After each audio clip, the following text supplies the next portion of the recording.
നമസ്കാരം, മലയാളി വാർത്തയിലേക്ക് സ്വാഗതം.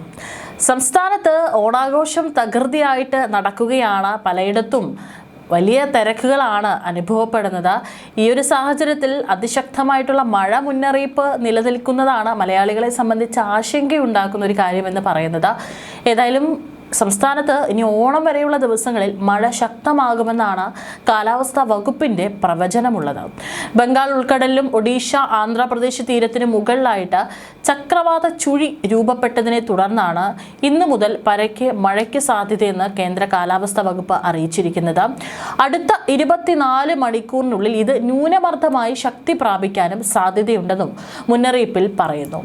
വടക്ക് കിഴക്കൻ മധ്യപ്രദേശിനും സമീപ പ്രദേശങ്ങൾക്ക് മുകളിൽ ന്യൂനമർദ്ദം തുടരുന്നുണ്ട്. കേരളത്തിൽ ഓഗസ്റ്റ് 22 മുതൽ 26 വരെയുള്ള ദിവസങ്ങളിൽ നേരിയതോ മിതമായതോ ആയ മഴയ്ക്ക് സാധ്യതയുണ്ട്. 26-ാം തീയതിയാണ് തിരുവോണം, അതായത് അന്നും മഴയ്ക്ക് സാധ്യതയുണ്ട് എന്നാണ് പ്രവചനം.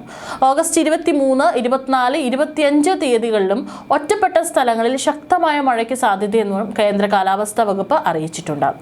മുന്നറിയിപ്പിന്റെ പശ്ചാത്തലത്തിൽ 5 ജില്ലകളിലാണ് യെല്ലോ അലേർട്ട് പ്രഖ്യാപിച്ചിരിക്കുന്നത്. ഇന്ന് കോഴിക്കോട്, വയനാട്, കണ്ണൂർ, കാസർഗോഡ് ജില്ലകളിലാണ് അലേർട്ട് ഉള്ളത്. നാളെ പത്തനംതിട്ട, കോട്ടയം, ഇടുക്കി, എറണാകുളം, തൃശൂർ. ചൊവ്വാഴ്ച കോട്ടയം, ഇടുക്കി, എറണാകുളം എന്നീ ജില്ലകളിലാണ് യെല്ലോ അലേർട്ട് പ്രഖ്യാപിച്ചിരിക്കുന്നത്. തിരുവോണ ദിവസങ്ങളിലെ അലേർട്ട് പ്രഖ്യാപിച്ചിട്ടില്ല, പക്ഷേ അതുവരെയുള്ള ദിവസങ്ങളിലെ അലേർട്ടുകളാണ് ഇത്.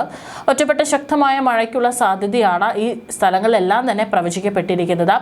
ഒരിടവേളയ്ക്ക് ശേഷമാണ് സംസ്ഥാനത്ത് വീണ്ടും മഴ ശക്തമാകുന്ന പശ്ചാത്തലം ഉണ്ടാകുന്നത്. അതും പ്രത്യേകിച്ച് ഓണസമയമായതിനാൽ തന്നെ പലയിടത്തും ആളുകൾക്ക് ഓണം നല്ല രീതിയിൽ ആഘോഷിക്കാൻ പറ്റാത്ത ഒരു സാധ്യതയുണ്ട്.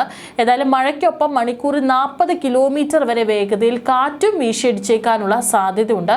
അതുകൊണ്ട് ജാഗ്രതാ നിർദ്ദേശം നൽകിയിട്ടുണ്ട്. കേരള, ലക്ഷദ്വീപ് തീരങ്ങളിലൊക്കെ മത്സ്യബന്ധനത്തിന് പൂർണ്ണമായി വിലക്ക് ഏർപ്പെടുത്തിയിട്ടുണ്ട്.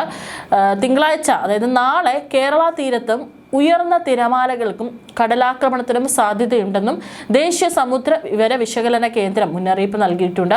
കള്ളക്കടൽ പ്രതിഭാസത്തിന്റെ ഭാഗമായി തിങ്കളാഴ്ച രാത്രി 11:30 വരെ 0.9 മുതൽ 1.3 മീറ്റർ വരെ ഉയർന്ന തിരമാലകൾ ഉണ്ടാകാൻ ഇടയുണ്ട്.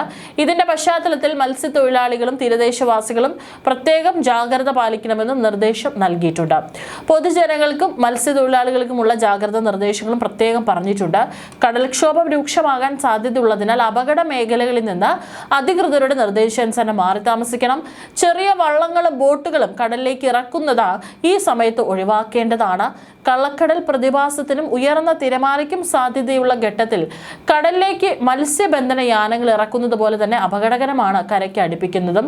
ആയതിനാൽ തിരമാല ശക്തിപ്പെടുന്ന ഘട്ടത്തിൽ കടലിലേക്ക് ഇറക്കുന്നതും കരയ്ക്ക് അടുപ്പിക്കുന്നതും ഒഴിവാക്കേണ്ടതാണ്. ഈ മുന്നറിയിപ്പ് പിൻവലിക്കുന്നത് വരെ ബീച്ചുകൾ കേന്ദ്രീകരിച്ചുള്ള വിനോദസഞ്ചാരം ഉൾപ്പെടെയുള്ള എല്ലാ പ്രവർത്തനങ്ങളും പൂർണ്ണമായി ഒഴിവാക്കേണ്ടതാണ്. മത്സ്യബന്ധന യാനങ്ങൾ ഹാർബറിൽ സുരക്ഷിതമായി കെട്ടിയിട്ട് സൂക്ഷിക്കുക. വള്ളങ്ങൾ തമ്മിൽ സുരക്ഷിത അകലം പാലിക്കുന്നതും കൂട്ടിയിടിച്ചുള്ള അപകട സാധ്യത ഒഴിവാക്കാം. മത്സ്യബന്ധന ഉപകരണങ്ങളുടെ സുരക്ഷ ഉറപ്പാക്കണം. പൂർണ്ണമായിട്ടും ബീച്ചിലേക്ക് പോയിക്കൊണ്ടുള്ള ഈ വിനോദങ്ങളൊക്കെ തന്നെ ഒഴിവാക്കണം. തീരശോഷണത്തിന് സാധ്യതയുള്ളതിനാൽ ആ മേഖലകളിൽ താമസിക്കുന്നവരൊക്കെ തന്നെ പ്രത്യേകം ജാഗ്രത പുലർത്തുക.